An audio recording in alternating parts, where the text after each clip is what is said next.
হেনা খান হৃদের এমন কথায় থমকে ওঠে। হৃদ কথা মানে বুঝতে পারছে না।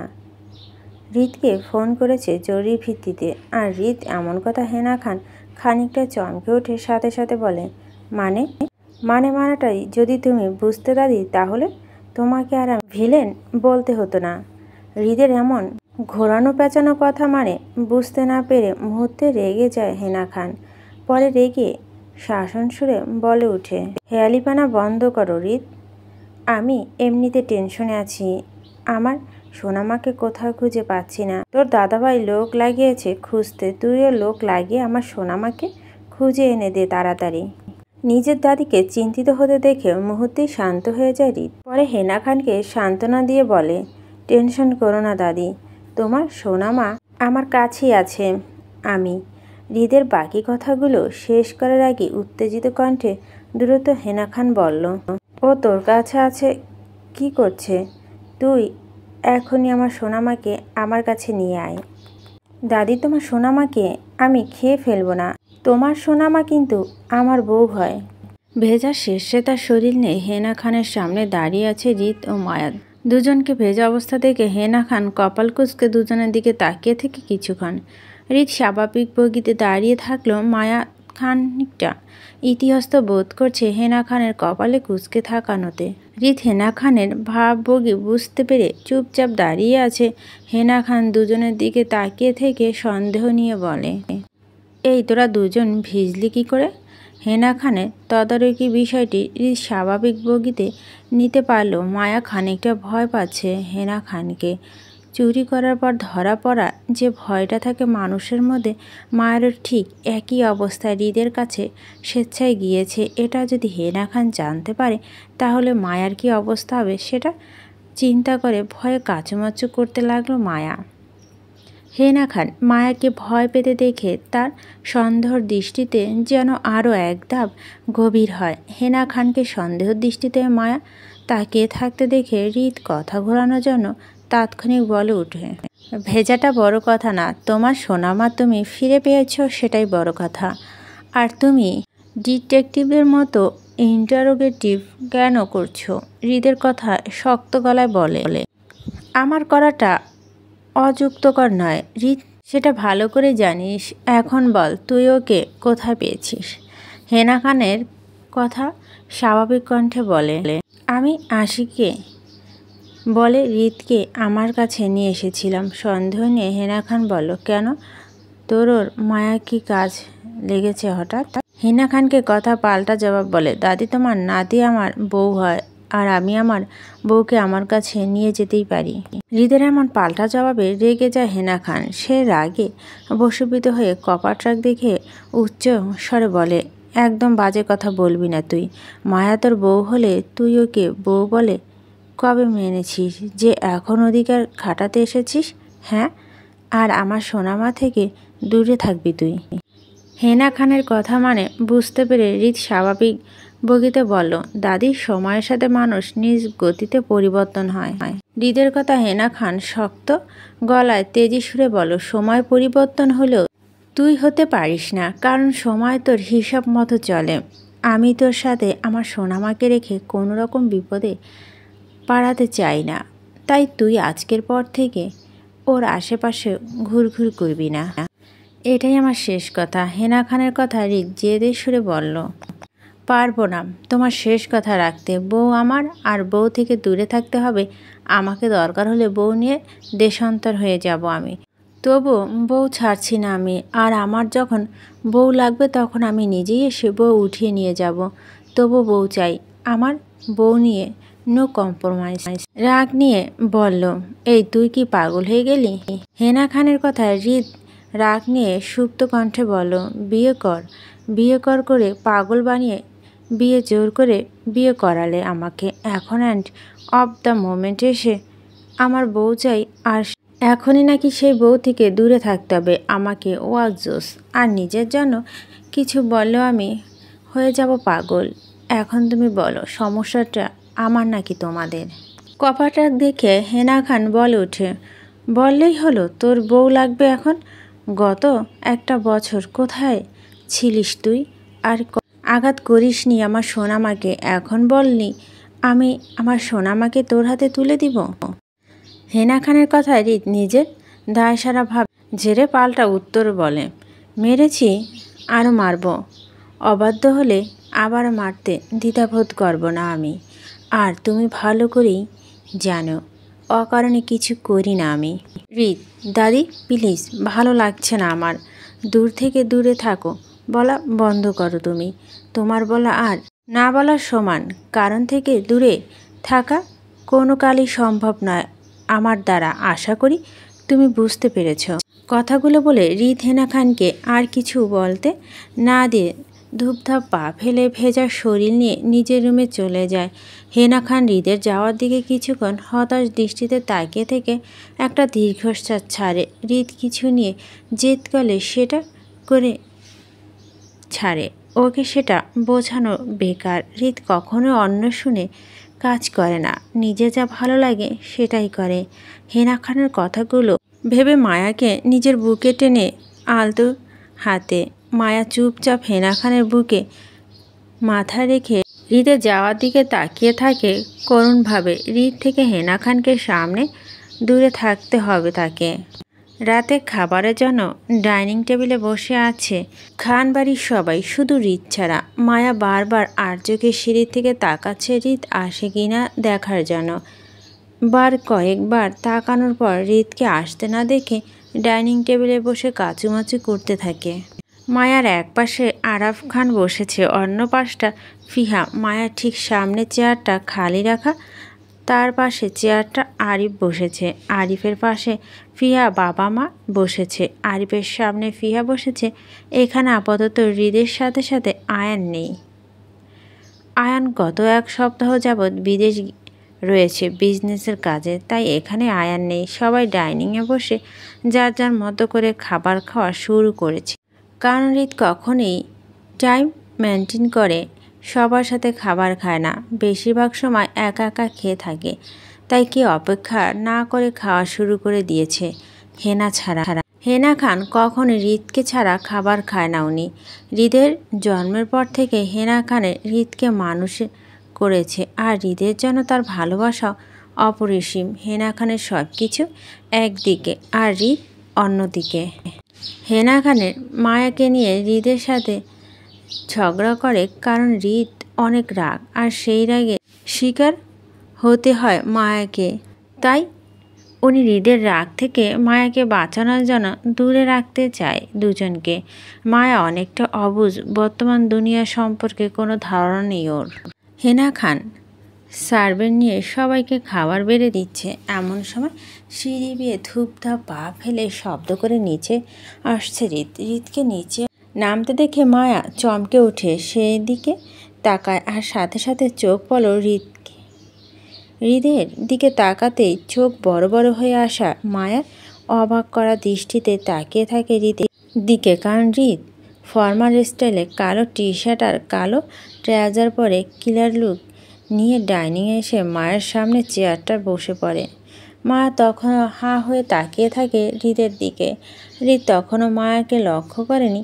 চেয়ার টেনে বসতে হেনা খান হাসি মুখে হৃদকে খাবার প্লেটে এগিয়ে দেয়। পরে হাসি মুখে আলতো হাতে হৃদের মাথা বুলিয়ে দিয়ে মায়ের পাশে চেয়ারটা বসে পড়ে আস্তে করে। হৃদ খাবার প্লেট সামনে নিয়ে চোখ তুলে তাকায় সামনের দিকে। মায়াকে নিজে নিয়ে হাঁ হয়ে তাকাতে দেখে কপাল কুঁচকে এলো হৃদের। পরপর নিজের দিকে এক পলক তাকিয়ে থেকে আবারও মায়ের দিকে তাকায়। মায়ের হাঁ হয়ে তাকানোর মনে বুঝতে পেরে দুষ্ট হাসি হৃদ। পরে মায়ের দিকে তাকিয়ে থেকে নিজের একটা ভুরু উঁচু করে ইশারা করে কি হয়েছে। ইশারা করার পরই মায়া কোনো হেলদোল না দেখে হৃদ টেবিলের দিক তাকে স্মিত হাসে। বউ তার প্রেমে হাবুডুবু খাচ্ছে, তাই সবার সামনে পাগলামো করছে। হৃদ মাথা তুলে আবারও মায়ার দিকে তাকায়। মায়াকে তখনও নিজের দিকে স্থির দৃষ্টিতে তাকিয়ে থাকতে দেখে হৃদ সতর্ক চোখে চারপাশে সবাইকে এক নজর দেখে নেয়। আপাতত কেউ তাদের দিকে তাকাচ্ছে না বলে আবারও আস্তে করে মায়ের দিকে তাকায় হৃদ। মায়ের দিকে তাকিয়ে থেকে মাথায় দুষ্টবুদ্ধি আটকে নিজে একটা হাত ঠোঁটে এক সাইড ঢেকে রেখে মায়াকে ইশারা করে দুই ঠোঁট চুমু স্টাইলে উঁচু করে হাওয়াতে চুমু খায় রিত। রিতকে এমন করে চুমু খেতে দেখে মুহূর্তে মায়া নড়ে চড়ে উঠে চোখে মুখে লজ্জাভাব নিয়ে সাথে সাথে নিচের দিকে তাকিয়ে নিজের দৃষ্টি লুকায়। মায়া নিজের কাজের জন্য নিজেই লজ্জিত। কিভাবে পারলো বেহাইয়ার মতো রিতের দিকে এমন করে তাকিয়ে থাকতে? তাকে এইভাবে তাকাতে দেখেই তো রিত এমন কাজটা করলো সবার সামনে। সবার কথা মনে পড়তে মায়া সাথে সাথে চোখে চোখ ঘুরে একপাশে সবার দিকে তাকায়।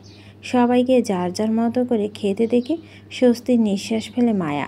পরে আর চোখে হৃদের দিকে তাকাতে সাথে সাথে দুজনের চোখাচোখি হয়।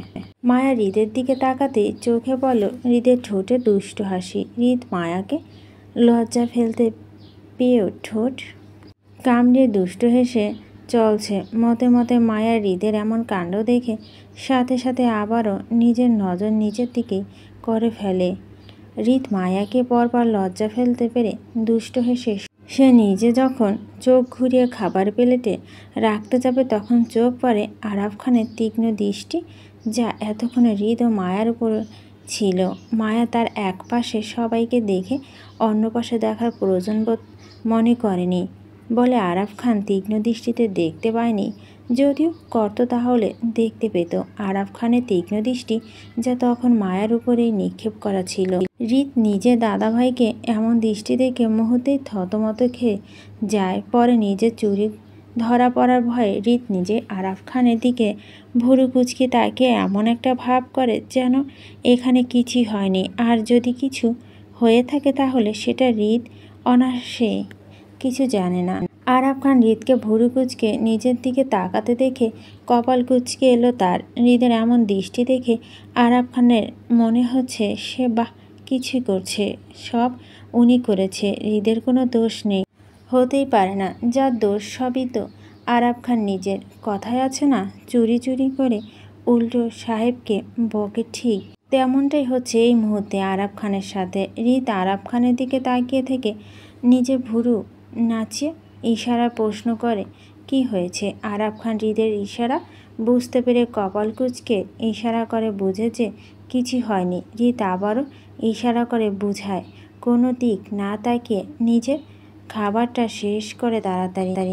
আরাফ খান হৃদের দিকে তীক্ষ্ণ দৃষ্টিতে তাকিয়ে থেকে আস্তে করে নিজের খাবার মন দেয় আর বরাবর আর চোখে হৃদের দিকে তাকায়। আরাফ খান হৃদের মনের অবস্থা আরও অনেক মাস আগে বুঝতে পেরেছে, তাই হৃদকে এসব কিছু জন্য ছাড় দিয়ে থাকে প্রথম থেকেই নিজের বইয়ের অগোচরে। এতদিনে মায়াকে নিয়ে আরাফ খানের অনেকটা ভয় ছিল, কিন্তু আজকে সেটা অনেকটা পরিষ্কার হয়ে গেছে, কারণ মায়া হৃদের সাথে তাল মিলাচ্ছে। হৃদ ভালোবাসা এমন সব কথাগুলো নিজের মনে আওড়াতে থেকে হালকা হেসে উঠে নিজের খাওয়ার মন দেয় আরাফ খান। হৃদ নিজের দাদাভাইকে ঘুরাতে পেরে সে স্বস্তি নিঃশ্বাস ফেলে নিজের খাওয়ার মনোযোগী হয়। খেতে খেতে বারবার চোখ তুলে মায়ের দিকে তাকাচ্ছে আর খাচ্ছে। হৃদের এমন করে খাওয়ার মধ্যে দিয়ে হঠাৎ করে জড়সড় বিষম লেগে যায়। হৃদকে বিষম লাগতে দেখে চকিতে হয় ডাইনিং টেবিলে উপস্থিত সবাই, আর হেনা খানও। মায়া দ্রুত একপাশে খাবার পানি এগিয়ে দেয় হৃদকে। হৃদ কাশতে কাশতে দুজনের দিকে করুণ চোখে তাকিয়ে আর পাশ থেকে আরাফ খানের এমন অবস্থা দেখে হেসে ওঠে। মায়া হেনা খানকে হৃদের জন্য পানি দিতে দেখে আস্তে করে সে পানির গ্লাসটা নিচে রেখে দিয়ে জায়গায় বসে পড়ে হৃদের দিকে তাকিয়ে থাকে। হেনা খান উত্তেজিত কণ্ঠে হৃদকে পানির গ্লাসটা এগিয়ে দিতে দিতে বলল, কি করছিস তুই? আস্তে আস্তে খেতে পারিস না? হেনা খানের এমন কথায় হৃদ চুপচাপ থাকলো। আরাফ খান চুপ থাকতে পারেনি। উনি বেশ উৎফুল্লতার সাথে সুযোগ পেয়ে হৃদকে খোঁচা মেরে বলে উঠে, খাবার খেতে দেখে দেখে খেলে তো ঠিক থাকতো তোমার সোনা বাবা। খাবারের প্রতি কি তার নজর আছে নাকি? তার নজর তো তার অন্যদিকে থাকে আজকাল। হেনা খানের স্বামীর কথা কিছুই বুঝতে না পেরে বলে উঠে, মানে? হেনাকে কিছু বুঝতে না দেখে আরাফ খান চোখ তুলে তাকায় হেনা খানের দিকে। বউটা আজকাল কেমন যেন অবুঝ অবুঝ মনে হচ্ছে ওনার কাছে। কই, আগে তো উনি কিছুই উল্টো পাল্টো করতে গেলে ধরে ফেলতো।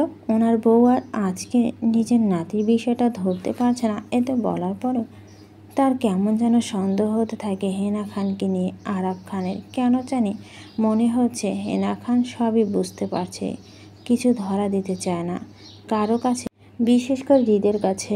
না জানা ভান ধরে থাকলেও হৃদ কিছু বলার সাহস করবে না হয়তো।